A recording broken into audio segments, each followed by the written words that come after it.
Order! Order! You are an incorrigible delinquent at times. Behave yourself, man!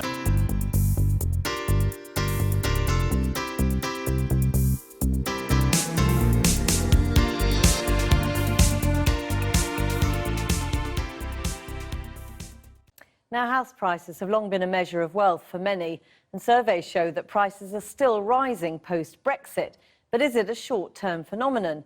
Consumer confidence has hit its lowest point in 3 years, and the predictions are suggesting a slowdown in growth, with the outlook described as unusually uncertain by the Nationwide. As Simeon Brown reports. When buying a house, everyone has a long list of what they want. What exactly are you looking for in a property?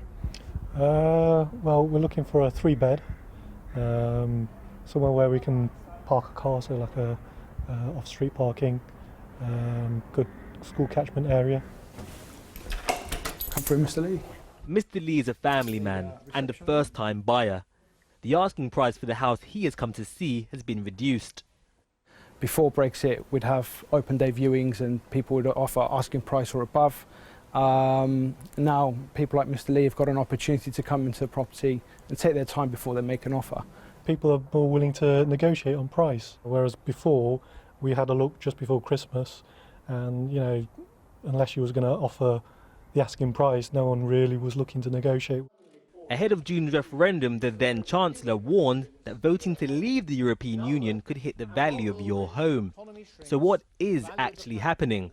Well, house prices on average are still going up. What is slowing down is the rate at which they increase. Last year, the average price rise was 6%. This year, that price rise was 5.7%. And it's forecast to be even lower at just 2.2% next year. But is expected to rise again to 4% in 2018. In the short term, the housing market does appear to be slowing down. But can any of this really be attributed to Brexit? From our own data, we saw that price growth started to slow down at the start of last year, and that was really as a result due to the increase in stamp duty, and that change in stamp duty was really putting the brakes on the market a little bit. Certainly the top end where the increases were felt the greatest. The 3% rise in stamp duty for second home buyers was seen as a relief on the markets for new buyers. But according to Nationwide, house prices have still hit a record high average of £205,000.